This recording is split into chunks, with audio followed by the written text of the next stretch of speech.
네, 오늘 우리가 함께 나눌 하나님 말씀은 창세기 39장 1절에서부터 6절까지 기록되어 있는 말씀으로 우리에게 너무나도 잘 알려져 있고, 또한 지난 시간에도 우리가 함께 또 나누었던 바 있는 요셉이라고 하는 인물에 대한 이야기가 기록되어 있는 본문의 말씀입니다. 요셉은 아마도 오늘날 교회를 다니는 사람들에게 있어 가장 많은 사람들이 닮기를 원하는 삶의 모델이자 대표적인 인물 가운데 하나라고 할 수가 있을 것입니다.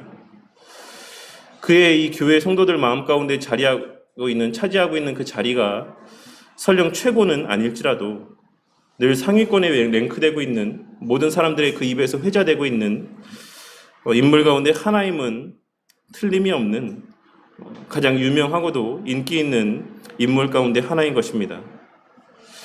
그렇다라고 한다면 이 요셉이라고 하는 사람이 왜 오늘날 수많은 그리스도인들에게 있어 그토록 선호되어지고 닮기를 바라는 그와 같은 신앙의 인물로 여겨지는 것이다라고 생각을 하십니까?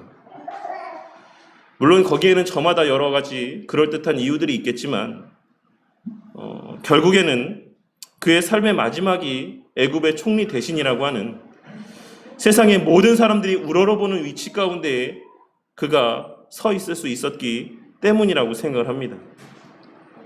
그것이 오늘날 수많은 이들에게 있어 이 요셉이라고 하는 인물을 닮기를 원하는, 혹은 자신의 자녀들이 이 요셉과 같은 사람으로 성장해 나아가기를 원하는 가장 큰 이유가 되는 것이다라고 생각을 합니다.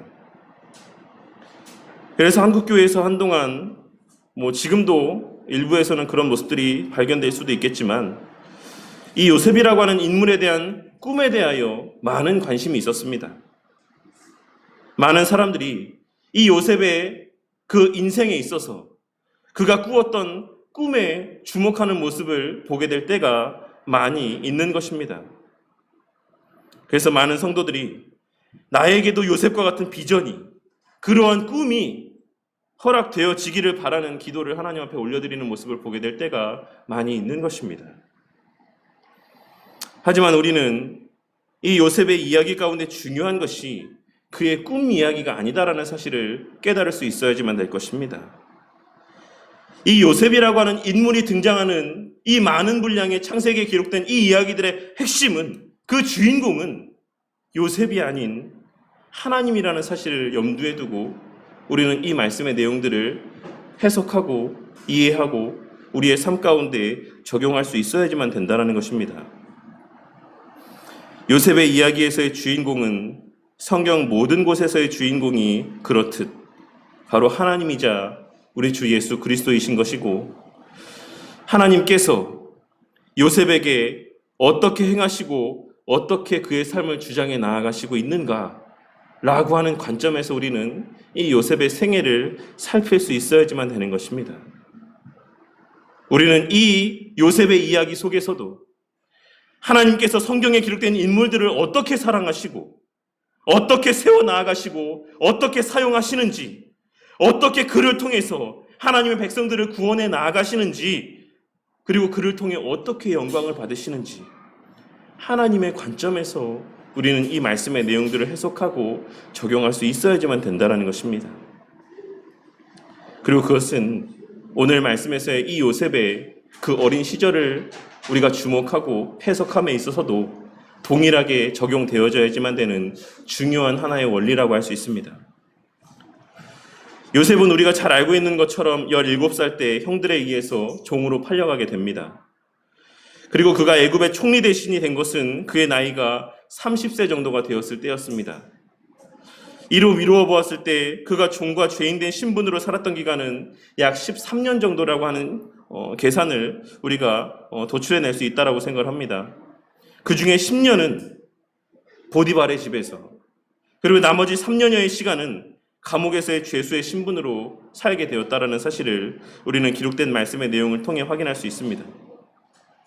그 13년이라고 하는 시간은 결과적으로 그에게 있어 애굽의 총리 대신의 자리에 이르게 하시기 위한 준비의 시간들로 사용되어졌습니다. 많은 사람들이 이방의 어린 노예에 불과했던, 그리고 죄수에 불과했던 한 인물이 당시 세계 최강대국으로 군림하고 있었던 애굽이라고 하는 한 나라의 총리의 자리에 오르게 된 이 이야기를 너무나도 드라마틱하게 받아들이고 이와 같은 모습들을 통해서 꿈과 도전을 받게 됩니다. 나도 그와 같이 하나님 손에 붙들려 크게 쓰임받고 싶다. 하지만 그들이 주목하는 것은 그 과정이 아닌 결과에 불과합니다. 우리가 진짜 주목해야 되는 것은 하나님께서 그와의 관계를 어떻게 설정하시고 어떻게 이루어 가셨는가.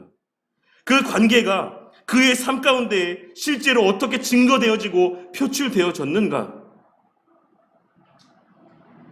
그 이후에 벌어진 일들이 그가 총리 대신이 되었건 다른 그 무엇이 되었건 우리가 그 사실에 주목한다라고 한다면 그 이후에 벌어진 일들은 우리에게 그리 가치 있는 일들로 여겨지지는 않을 것이다라고 생각을 합니다. 하지만 많은 사람들이 정작 주목해야 되는 것들에 대하여서는 소홀한 모습들을 보일 때가 많이 있고 간과해도 되는 부분들에 대하여서는 많은 관심을 기울이는 모습을 보게 될 때가 많이 있는 것입니다.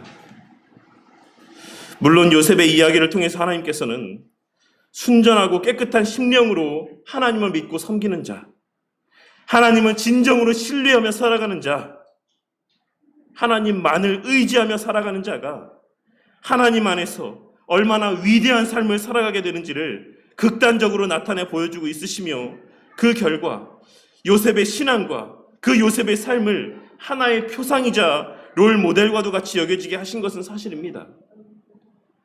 하지만 여기서도 우리는 이 위대한 삶이라고 하는 개념이 오늘날 교인들에게 있어서는 많이 왜곡된 상태로 인식되어져 있다는 사실을 깨달을 수 있어야지만 될 것이라고 생각을 합니다. 오늘날 많은 사람들은 그저 세상에서 높은 자리 자체가 그러한 위치에서의 삶을 살아가는 것 자체가 위대한 삶이라는 인식을 갖고 살아가고 있기도 하고 이 세상에서의 사람들이 부러워할 만한 삶을 살아가는 것이 그리스도인으로서의 위대한 삶이라는 착각 가운데 살아가는 자들도 너무나도 많이 있습니다. 하지만 여기서 제가 언급한 이 위대한 삶이라고 하는 것은 그를 통해 애굽 땅에서의 이스라엘의 민족의 수가 충만히 채워지게 되었다라는 사실을 의미하는 것으로서 그가 하나님의 구속 역사의 한 부분을 감당할 수 있는 복을 누리게 되었다라는 의미로서의 이 위대한 삶이라는 표현을 사용하고 있다라는 사실을 깨닫게 되는 은혜가 있으시기를 바라겠습니다.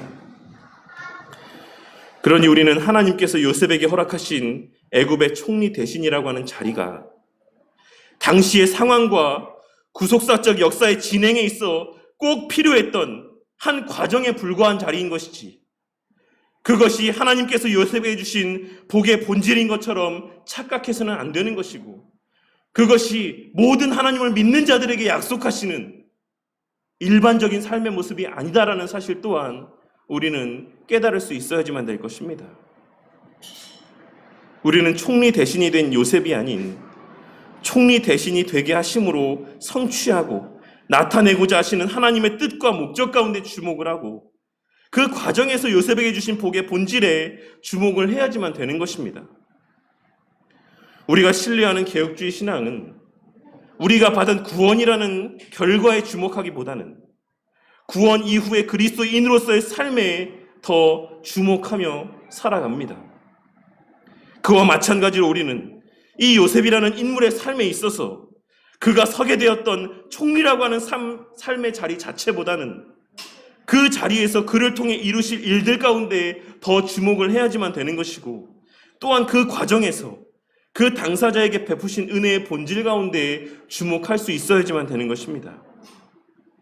그리고 그와 동시에 우리 삶에서의 모든 은혜는 우리 삶의 궁극의 목적인 하나님을 영화롭게 하고 그를 영원토록 즐거워하는 결과로 이어지지 않는다라고 한다면 그 모습이 어떠한 삶의 모습이라 할지라도 아무런 가치가 없는 것이다라는 사실 또한 우리는 늘 명심하고 살아가야지만 되는 것입니다. 그리고 그러한 전제하에 우리는 오늘 말씀에서의 이 요셉의 이야기를 바라봐야지만 되고 또한 이해해야지만 될 것이라고 생각합니다. 요셉의 힘든 시절은 앞서 말씀드렸던 것처럼 총 13년이라는 시간으로 추정이 됩니다. 그 전반기에 해당되는 보디발 집에서의 10여 년의 시간은 39장 말씀에서 다뤄지고 있고, 그 후반기에 해당되는 죄수로서의 감옥에서의 삶의 기간은 40장과 41장 말씀에서 다루어지고 있습니다. 그리고 오늘 우리가 함께 살펴보는 이 본문의 말씀은 그 이야기의 시작에 해당되는 부분이라 할 수 있습니다.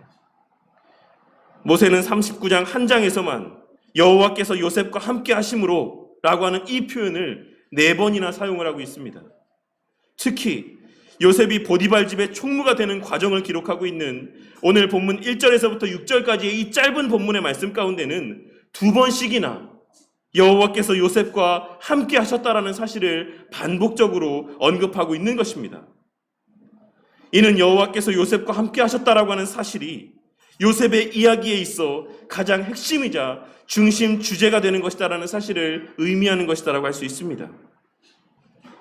먼저 1절에서 모세는 보디발이 이스마엘 사람의 손에서 요셉을 샀다라고 기록을 하고 있는데, 그리고 이어서는 여호와께서 요셉과 함께 하심으로 그가 형통한 자가 되어 그의 주인 애굽 사람의 집에 있으니 라고 그의 모습에 대하여, 그의 삶의 형편에 대하여 언급하고 있습니다. 본문에는 그가 형통한 자가 되어라고 번역이 되어 있는 표현에 사용된 이 형통한이라는 표현은 사실 번영케 되다, 번영을 체험하다 라고 하는 의미로 사용되어지는 표현입니다. 이는 요셉 혼자만 형통한 자가 되게 하셨다라는 의미의 표현이 아닌 그가 번영케 하는 자가 되어 그의 주인 애굽 사람의 집에 있으니 라고 하는 표현으로 요셉으로 말미암아 그 집이 번영케 되고 그 번영을 함께 체험케 될 것이다라는 사실을 나타내 보여주는 의미라고 할 수 있는 것입니다. 그리고 또한 집에 있으니 라고 하는 표현 또한 정확하게는 집 안에 있으니라고 하는 표현으로서 당시 개인의 집에서의 종의 생활 양식을 미리 알고 있어야지만 이 의미가 어떤 것을 의미하는지 알 수 있을 것이다라고 생각을 합니다. 당시 애굽의 부유한 사람들은 일반적으로 수많은 종들을 거느리고 있었고, 그리고 그 중에 대부분은 집 밖에 힘든 노동을 감당하는 일들 가운데 종사하였습니다. 그 가운데 극히 일부의 종들만이 집 안에서의 가사 업무를 담당하는 일들 가운데 사용되어졌던 것입니다. 그러니 요셉이 집 밖의 노동 업무가 아닌 집 안에서의 가사 업무를 맡게끔 하신 것은 하나님의 섭리이자 특별한 은혜라고 할 수 있는 것입니다. 그리고 이어서 보디발이 요셉의 행실을 통하여서 여호와께서 그와 함께 하심을 보며 또 여호와께서 그의 범사에 형통하게 하심을 보았더라 라고 기록을 하고 있습니다. 본문에서의 형통하게 하심 또한 2절에서의 표현과 동일한 표현으로서 한글 번역에는 생략된 그가 관여하는 모든 일이라고 하는 그 생략된 표현을 삽입하여서 함께 다시 생각해 보자면, 여호와께서 그와 함께 하심을 보며 또 여호와께서 그가 관여하는 모든 일들을 번영케 하심을 보았더라 라고 본문 말씀 가운데 기록이 되어 있는 것입니다. 본문에서 모세는 요셉을 통하여 불신자이자 이방신을 섬기는 보디발이 여호와의 행하심의 손길을 보게 되었다라고 기록하고 있는 것이며, 하나님의 존재를 인지하게 되었다라는 사실을 증거하고 있는 것입니다. 우리는 여기서 모세가 여호와께서 그의 함께 하심을 본 것과 그가 관여하는 모든 일이 번영케 하신 것을 본 사실을 구분짓고 있는 것에 주목할 필요가 있습니다. 이는 단지 요셉이 하는 모든 일들이 잘 되었기 때문에 보디발이 여호와께서 그와 함께 하심을 알게 되었다라는 의미가 아닌, 그의 범사의 행실을 통해서 그가 번성케 되는 그 일들을 나타내 보이기 이전에도 그의 삶 가운데 여호와의 함께 하심이 보디발의 눈에 목도되어졌다라는 사실을 나타내 보여주기 위한 의도적인 기록이라고 할 수가 있는 것입니다. 본문의 때, 이 요셉의 때는 요셉이 아직 보디발에게 중용되기 이전의 시기를 다루고 있는 때입니다. 그가 아직 총무의 직무를 감당하기 이전의 때를 묘사하고 있는 것이다라는 것입니다. 그리고 앞서도 말씀드렸던 것처럼 당시 그의 나이는 겨우 17살 혹은 18살 정도가 되는 나이였을 것이다라고 추산이 되어집니다. 그렇다면 이제 막 종살이를 시작한 이 어린 이방 종에게 있어 맡겨진 일이라고 하는 것들은 그리 중요한 일들이 아니었을 것이다라는 사실을 우리는 충분히 짐작할 수 있을 것입니다. 그럼에도 불구하고 보디발은 요셉의 행실 가운데서 하나님의 임재, 하나님께서 그와 함께 하심을 보았다라고 기록하고 있으며 그의 범사가 형통하였다, 그의 범사가 잘 되었다라고 증거하고 있는 것입니다. 이 말은 우리가 흔히 생각하는 것처럼 그가 손대는 일들마다 엄청난 선한 결과들이 뒤따라오게 되었다라는 사실을 말씀하고 있는 것이 아닙니다. 그에게 맡겨진 일들이 사소한 일들이었음에도 불구하고 요셉이 그 일들을 행함에 있어 얼마나 신실하고도 정직하게 그 맡은 일들을 처리하였는지를 나타내 보여주기 위한 표현이라고 할 수가 있는 것입니다. 요셉은 그에게 맡겨진 물 깃는 일, 작은 심부름 하나, 집안을 청소하는 그 사소한 일들을 감당함에 있어 진실로 성실하고도 정직하게 그 일들을 감당했던 것입니다.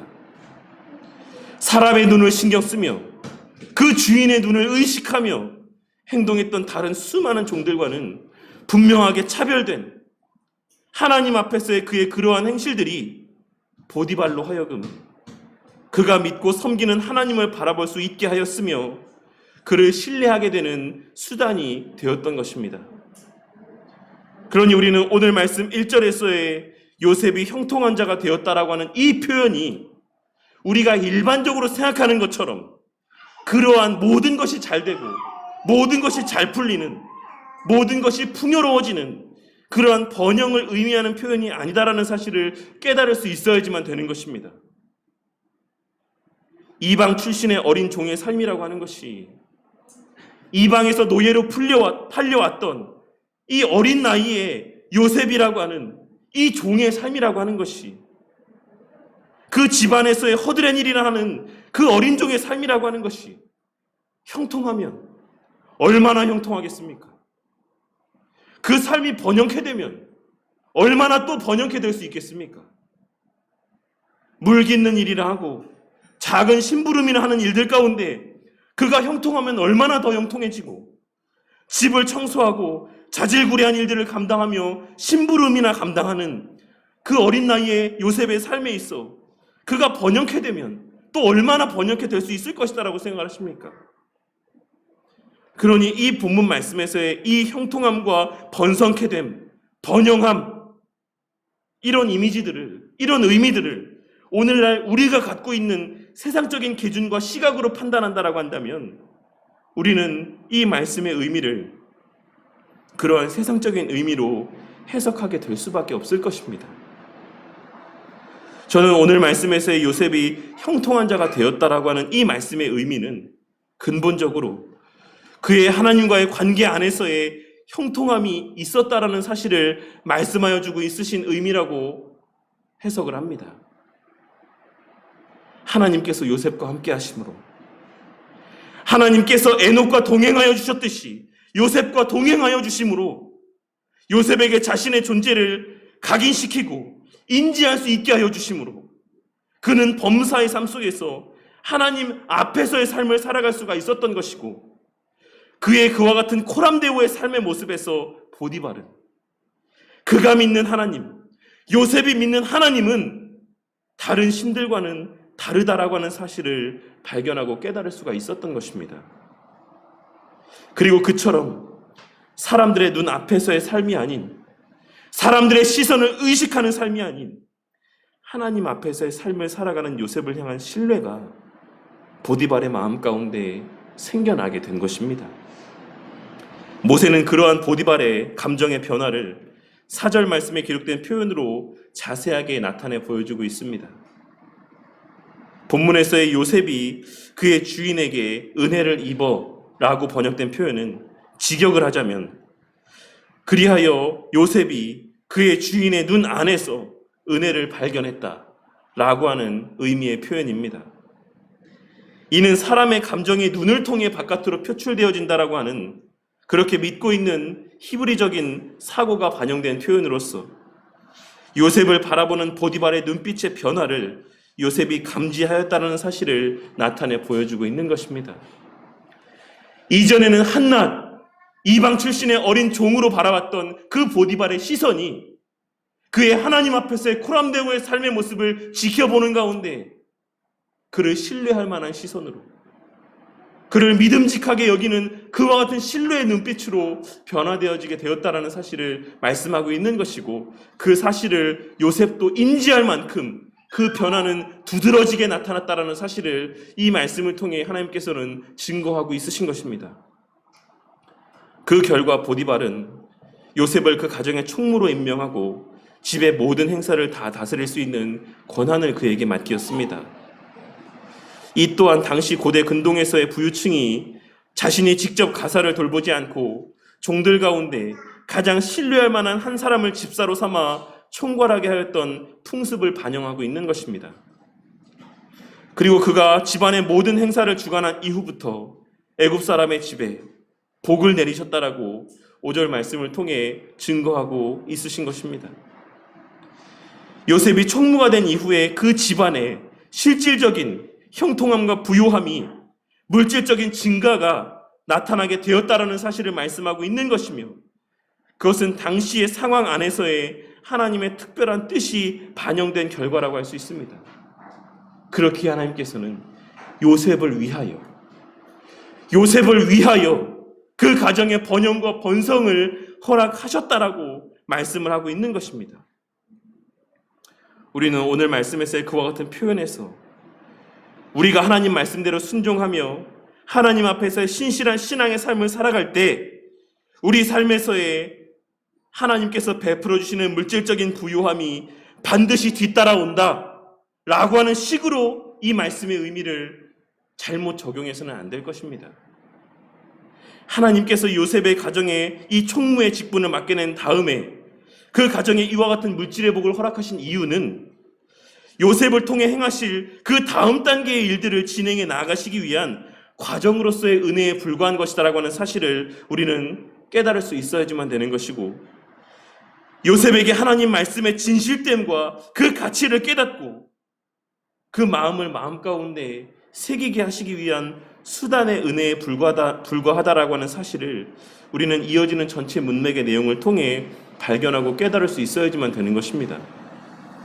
그리고 실제로 늘 하나님의 말씀대로 순종하며 하나님 앞에서의 신실한 삶을 살았던 요셉은 불과 얼마 지나지 않아, 이러한 은혜를 체험한 지 불과 얼마 지나지 않아 보디발의 아내의 유혹을 뿌리침으로 말미암아 옥에 갇히게 되는 상황을 맞이하게 되었던 것입니다. 그리고 우리는 이를 통해서도 오늘 본문 말씀의 이 내용이 하나님 말씀에 순종하면 번성하고 형통하여진다 라고 하는 사실을 말씀하고 있으신 것이 아니다라고 하는 사실을 분명하게 발견하고 깨달을 수가 있는 것입니다. 어쨌든 당장의 요셉으로 인한 물질의 부유해짐의 결과는 보디발로 하여금 요셉이 행하는 그 어떤 일이든지 그가 행하는 모든 일들 가운데 간섭하지 않게 되는 상황으로 이어지게 되었습니다. 그런데 본문 6절 말씀에서는 보디발이 먹는 것 외에는 이라고 이 본문 말씀 가운데 기록되어 있으므로 마치 요셉이 행하는 일들 가운데 제한이 있는 것처럼 여겨지는 뉘앙스로 본문 말씀에 기록이 되어 있긴 하지만, 이 또한 당시의 애굽의 풍습을 미리 알고 있어야지만 이 말씀이 의미하는 바가 무엇인지를 분명하게 우리 또한 깨달을 수 있을 것이다라고 생각을 합니다. 창세기 43장 32절 말씀을 보시면 그들이 요셉에게 따로 차리고 그 형제들에게 따로 차리고 그와 함께 먹는 애굽 사람에게도 따로 차리니 애굽 사람은 히브리 사람과 같이 먹으면 부정을 입음이었더라 라고 기록되어 있는 내용을 확인할 수 있습니다. 그리고 우리는 이 말씀의 내용을 통하여서 당시 애굽에서는 법으로 외국인의 음식 관리 및 식사 시의 합석을 금하고 있었다는 사실을 발견할 수가 있는 것입니다. 그러니 실질적으로 요셉은 보디발의 집 안에서의 모든 일들, 제한이 없이 모든 일들을 다 맡아서 관리할 수 있는 그와 같은 위치에 자리하고 있었다는 사실을 확인할 수가 있는 것입니다. 오늘 본문 말씀이 우리 가운데 증거하고 있는 핵심은 하나님께서 요셉과 함께 하셨다라는 것입니다.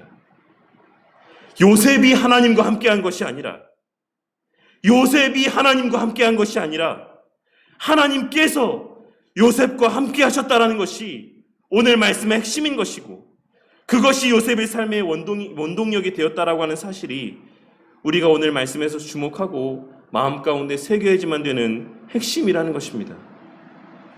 오늘 말씀은 요셉이라고 하는 인물이 우리와는 전혀 다른 특별한 신앙을 소유한 인물이었다라는 사실을 말씀하고 있는 것이 아니라, 우리와 성정이 같았던, 우리와 똑같은 한낱 인간에 불과했던 이 요셉이라고 하는 인물이 하나님께서 함께하여 주셨을 때, 하나님께서 그와 동행해 주셨을 때 어떻게 그 삶의 인생이 드라마틱하게 변화되어졌는지, 그가 어떻게 구속 역사의 한 부분을 감당하는 인물로 쓰임받게 되었는지, 그것이 바로 오늘 말씀이 증거하고 있는 중요한 핵심이라는 것입니다. 그리고 우리는 그 하나님의 함께 하심으로 말미암아 일어난 현상과 모습들 가운데 주목할 수 있어야지만 되는 것입니다. 우리가 오늘 말씀에서 기억해야 되는 것은, 첫째로 오늘 말씀에서 증거하고 있는 하나님께서 요셉과 함께 하셨다라고 하는 이 말씀의 의미가 무엇을 의미하는 것인지를 바르게 깨달아야지만 된다라는 것입니다. 하나님께서, 여호와 하나님께서 요셉과 함께 하셨다라는 것, 이것이 본질적으로 의미하는 바가 무엇인지 우리는 그것을 바르게 깨달아야지만 이 말씀의 의미를 우리의 삶 가운데 바르게 적용할 수 있을 것입니다. 오늘날 많은 사람들이 하나님과 함께하는 것에 대하여 이야기를 합니다. 그리고 그 하나님의 함께하심을 그저 막연히 좋은 것, 기쁜 것, 즐거운 것이다라고 생각하며 그러한 삶을 사모하며 살아가고 있습니다. 그렇기에 오늘날 절대 다수의 성도들이 오늘 이 본문의 말씀의 내용들을 보며, 나도 요셉과 같이 하나님과 함께하는 삶을 살고 싶다, 나도 에녹과 같이 하나님과 동행하는 삶을 살고 싶다, 하나님께서 요셉에게처럼 나와도 동행하셨으면 좋겠다 라고 주저없이 이야기를 하는 것입니다. 하지만 과연 하나님께서 요셉과 함께 하셨다라고 하는 이 사실이 요셉 그 자신에게도 그저 즐겁고 기쁘고 감사하기만 한 일이라고 여겨졌을 것이다라고 생각이 되십니까? 성도님들에게 있어 오늘 말씀에서의 여호와께서 요셉과 함께 하심으로라고는 이 말씀은 어떤 의미로 그 마음 가운데 여겨지십니까? 하나님께서는 무엇으로 요셉과 함께 하셨다라고 생각이 되어지십니까? 그것은 바로 말씀을 통해서입니다. 물론 우리는 하나님께서 요셉에게도 그의 조상들이었던 아브라함과 이삭과 야곱에게서와 같이 직접적인 말씀을 들려주셨는지는 알 수가 없습니다. 하지만 우리는 오늘 말씀의 표현들을 통하여서 그에게는 하나님의 말씀에 대한 인지와 자각, 그리고 민감함이 있었다라는 사실을 발견할 수가 있습니다. 하나님께서는 창세 이후로 언제나 말씀으로 그의 백성들과 함께 하신다라고 하는 사실을 우리는 오늘 말씀의 내용을 통해서도 발견하고 깨달을 수 있어야지만 되는 것입니다. 그러니 여호와께서 요셉과 함께 하셨다라는 이 오늘 말씀에서의 이 표현은 여호와 하나님께서 끊임없이 매 순간마다 그에게 하나님의 말씀이 떠올려지게 하셨다라는 의미라고도 해석할 수가 있는 것입니다. 우리는 절대로 성경에 기록된 인물 자체를 우리와는 전혀 다른 특별한 인물로 여기고 높여서는 안 될 것입니다. 요셉이라고 하는 인물도 우리와 성정이 같은 동일한 한 인간에 불과한 것이고, 죄된 본성을 소유한 한 인간에 불과하다는 사실을 늘 염두에 두고 이 말씀을 이해해야지만 우리는 이 요셉이라고 하는 인물에 집중하고 그를 높이게 되는 것이 아닌 그를 들어 사용하시는 하나님께 집중하고 그 하나님을 높이게 될 수 있는 것입니다. 그러니 요셉 또한 우리와 성정이 같은 사람이었다라고 하는 사실을 고려해 보았을 때 그가 하나님과의 관계가 형통할 수 있었던 것은 하나님께서 끊임없이 그에게 하나님의 말씀을 상기시켜 주셨기 때문인 것이고, 그가 범사의 사소한 삶 속에서도 편법을 사용하지 않고 원리 원칙에 따라 신실하게 그에게 맡겨진 일들을 잘 감당할 수 있었던 것 또한 그가 우리보다 특별히 더 도덕적이고 윤리적이고 신앙적인 사람이었기 때문이 아니라 그 매 순간마다 그 일들을 감당하는 그 순간들마다 하나님께서 그에게 하나님의 말씀들이 떠올려지게 하시고 그 말씀 가운데 반응하게 하시고 그 말씀 가운데 굴복하지 않게 강권적인 역사를 베풀어 주셨기 때문이라는 사실을 발견하고 깨달을 수 있어야지만 되는 것입니다. 그리고 그러한 은혜 가운데 요셉은 그의 주인인 보디발에게 인정받는 자가 될 수 있었던 것입니다. 하나님 앞에서의 온전한 신앙을 살았던, 신앙의 삶을 살았던 요셉은 인간이 보는 그 눈 앞에서도 인정받는 삶으로 장식되어질 수 있었다는 것입니다. 이러한 관점에서 생각해 보았을 때 우리 성도님들에게도 그 요셉에게서와 같은 하나님의 함께 하심이 경험되어진다면 어떠할 것이다 라고 생각이 드십니까?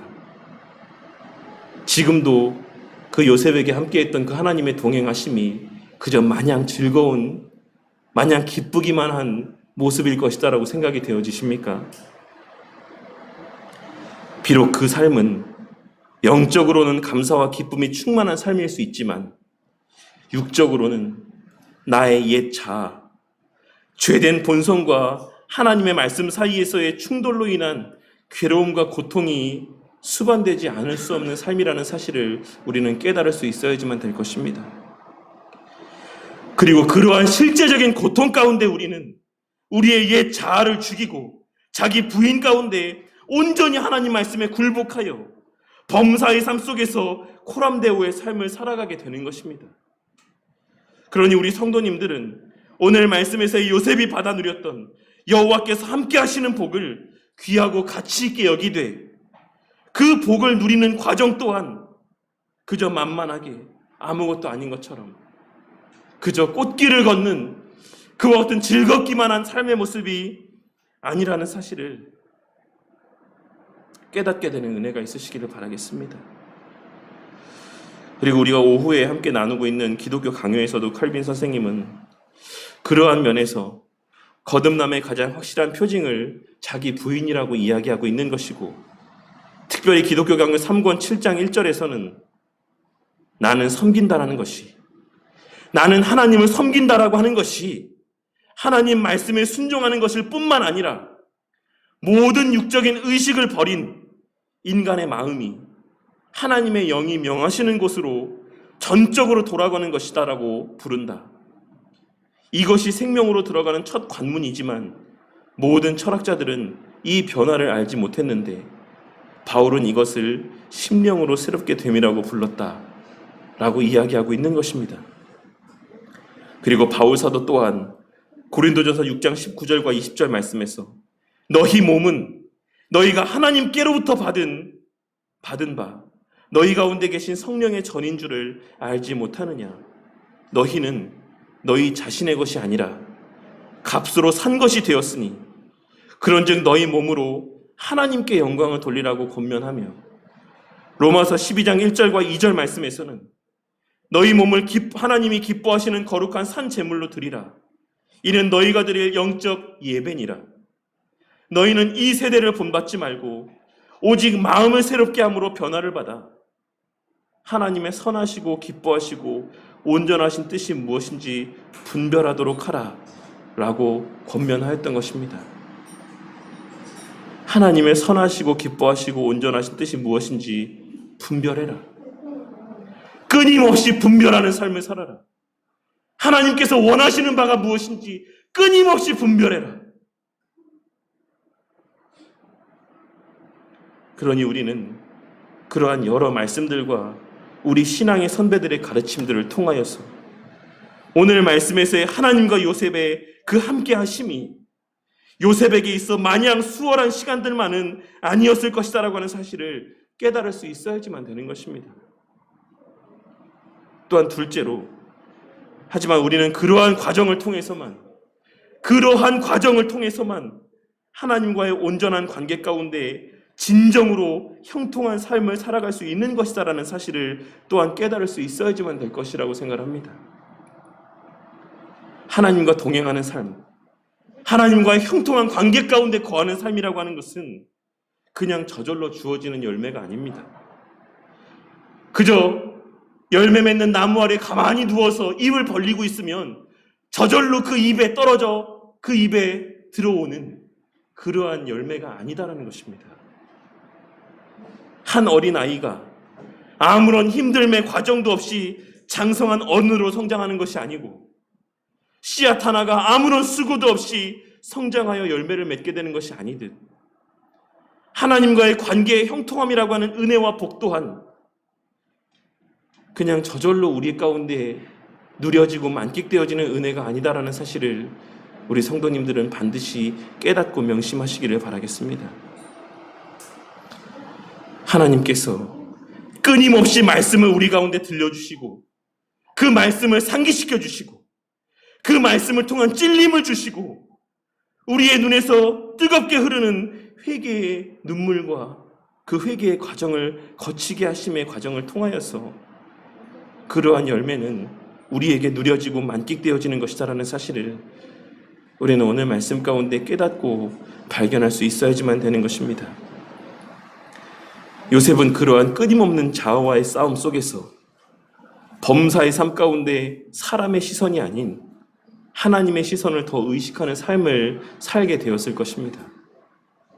비록 아무도 보는 사람이 없지만 하나님께서 자신을 바라보고 계시고, 하나님께서 원하시는 바가 무엇이고, 하나님께서 자신에게 요구하시는 삶의 모습이 무엇인지를 그 하나님의 강권적인 역사 가운데 떠올릴 수 있었기 때문에 그는 당장의 유익을 위해 편법을 사용하지 않았고, 그 하나님의 시선을 의식하며 하나님 앞에서의 코람데오의 삶을 살아갈 수 있었던 것입니다. 우리 성도님들은 무엇으로 하나님의 함께 하심을 경험할 수 있다라고 생각하십니까? 눈앞에 하나님께서 어떠한 가시적인 형상으로 나타나셔야지만 그 하나님께서 나와 함께 하시다라는 사실을 깨닫고 확신할 수 있으시겠습니까? 내가 어떤 기적을 체험해야지만, 죽을 병에 걸렸다 다시 낫게 되는 놀라운 일들을 경험해야지만 그 하나님의 함께 하심을 체험할 수 있는 것이다라고 생각하십니까? 하나님은 오늘날 지금 이 순간에도 과거 우리 믿음의 선배들과 함께 하셨던 것처럼 이 순간에도 여전히 말씀으로 성도님들과 함께 하신다라는 사실을 깨닫게 되는 은혜가 있으시기를 바라겠습니다. 그리고 구속사의 큰 흐름 속에서 우리는 오늘 말씀에서의 요셉보다 더 큰 은혜와 복 가운데 살아가는 자들이라는 사실을 깨닫게 되는 은혜가 있으시기를 바라겠습니다. 왜냐하면 요셉은 하나님께서 동행하시는 자였지만 우리는 하나님께서 내주하시는 자들이기 때문입니다. 그렇다면 우리의 삶이 요셉의 삶에 비해 어떠해야지만 될 것이라고 생각을 하십니까? 우리는 요셉보다 더 형통한 삶을 살아갈 수 있는 은혜 가운데 거하는 자들이라는 사실을 깨닫고 명심하시기를 바라겠습니다. 우리 안에 내주하시는 성령 하나님의 강권하심으로 그 마음 가운데 주시는 찔림들로 말미암아 우리는 요셉보다 더욱 온전한 의미에서의 하나님께 영광 돌리는 삶을 살아갈 수 있는 특권적인 은혜 가운데 있는 자들이고, 하나님의 구속 역사를 완성해 나아가는 삶을 살 수 있는 그와 같은 특권적인 은혜 가운데 거하는 자들이라고 하는 사실을 깨닫고 명심하며 살아가는 저와 우리 모두가 되기를 바란다는 것입니다. 우리 성도님들은 지금까지의 삶의 과정들 속에서 이러한 은혜를 체험하지 않으셨습니까? 어떤 일들을 할 때 그 마음 가운데 불편한 마음들이 든 적이 단 한 번도 없으십니까? 내가 어떤 일들을 진행하고 결정하고 추진해 나아갈 때 그 마음 가운데 하나님께서 주시는 불편한 마음들을 경험해 본 적이 단 한 번도 없으십니까? 우리는 늘 살아가며 지금까지의 삶의 시간들 속에서도 때로는 하나님 주시는 평안함 가운데 그 맡겨진 삶의 일들을 진행해 나아갔던 때들도 있었을 것이고, 때로는 무엇인지 알 수 없는 불편한 마음들 가운데 그 삶을 살아왔던 시간들도 있으셨을 것이다라고 생각을 합니다. 그와 같은 주님 주시는 그 마음의 반응 가운데 민감하게 반응하며 살아가는 저와 우리 모두가 되기를 바라겠습니다. 주님 주시는 그 찔림과 불편한 마음들을 애써 모른 척하며, 못 들은 척하며, 인지하지 못하는 척하며 내 생각과 가치에 따라 미련한 삶을 살아가는 자들이 되지 마시기를 바란다는 것입니다. 그리하여 그러한 과정들 속에서 더욱 풍성하여지는 하나님과의 관계의 형통함 가운데 그 행하는 모든 일들이 하나님께 영광이 되고 기쁨이 되는 은혜를 받아 누리는 저와 우리 모든 바른교회 성도님들이 되시기를 바라겠습니다. 성도님들은 요셉의 삶에서 무엇을 부러워하십니까? 지금도 성도님들에게 있어 요셉의 삶이 그토록 부러움의 대상으로 여겨지십니까? 앞서도 말씀드렸던 것처럼 제가 생각했을 때 오히려 요셉이 장래의 시대를 살아갈 우리를 더 부러워하였을 것이다라고 저는 생각을 합니다. 왜냐하면 예수님께서 친히 마태복음 13장 16절과 17절 말씀에서 너희 눈은 봄으로 너희 귀는 들음으로 복이 있도다. 내가 진실로 너희에게 이르노니 많은 선지자와 의인이